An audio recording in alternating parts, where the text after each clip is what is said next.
You've been on a date before. You know the feeling, the outfit you changed 3 times, the conversation you planned in your head. That never went the way you planned. But here's what nobody tells you about that date. Every single part of it, the restaurant, the small talk, the carefully managed first impression, is a technology, a recent one, maybe 200 years old. The feeling underneath it, that's 300,000 years old. And the way your ancestors actually fell in love looks nothing like what you just pictured. It was stranger. It was rawer. And if the evidence buried in graves across 6 continents is telling us anything, it may have been deeper than anything most of us will ever experience. Here's what you have to understand first. For 99% of human history, there were no strangers. You lived in a band of 25 to 40 people. You had known every single one of them since the day you were born. There was no mystery, no profile, no curated first impression.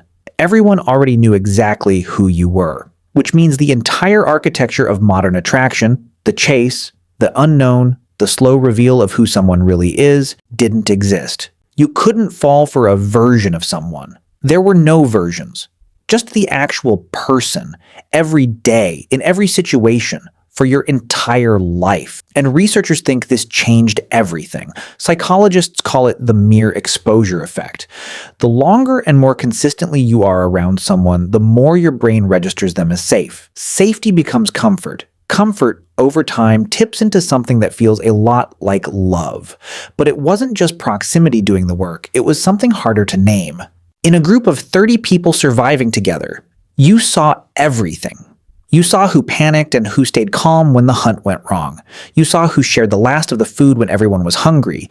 You saw someone grieve. You saw them be petty. You saw them be extraordinary. You saw the full person, not the highlight reel. Modern dating is essentially a detective process. You spend months, sometimes years, excavating the real person from underneath the version they're presenting to you, wondering who they actually are under pressure. Whether they're kind when kindness costs them something. Ancient humans already knew. The question was never who is this person. The question was, do I choose this person I already completely know? Now here's where the science gets fascinating. In 2005, neuroscientist Helen Fisher put people who described themselves as deeply in love into an MRI machine. She showed them photos of their partners and watched their brains respond. The region that lit up was the ventral tegmental area, the same region that activates on cocaine. Love at its peak is neurologically identical to addiction, the craving, the obsession. The way that specific person's absence feels like something is physically wrong with you. Fisher identified 3 separate systems: lust, attraction, attachment. Lust is ancient, shared with almost every mammal alive. Attraction is the fixation, the dopamine flood, the one person your brain has decided to completely obsess over. But attachment is the one that actually matters. Attachment is what remains after the obsession fades. It's the bond that makes someone feel like home. And it runs on oxytocin, a hormone that spikes during physical touch, shared vulnerability, and going through hard things together. Here's the part that should stop you cold. Attachment doesn't build through good times. It builds through shared difficulty, through being at your worst and having someone stay anyway. Ancient humans built attachment automatically, unavoidably, because life handed them difficulty every single day and they went through it together. We go on dates to restaurants specifically designed to be comfortable and low stakes. We are trying to build the deepest human bond in the most engineered for pleasant conditions possible. And then we wonder why nothing sticks. But the real story of ancient love happens at night.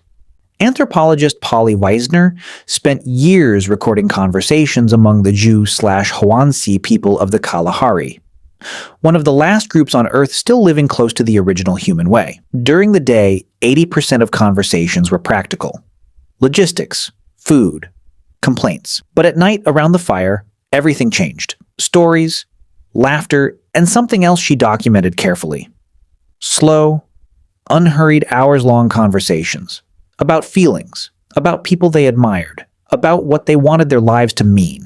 No phones, no other rooms to go to, No content competing for their attention, just fire and the people they loved and hours of darkness with nowhere else to be. Weisner called the campfire the original space where humans said the true things. Think about the last time you had a conversation like that. No destination, no agenda, just talking until you ran out of things to say and then finding more. Ancient humans had that every single night, not as a special occasion, as Tuesday.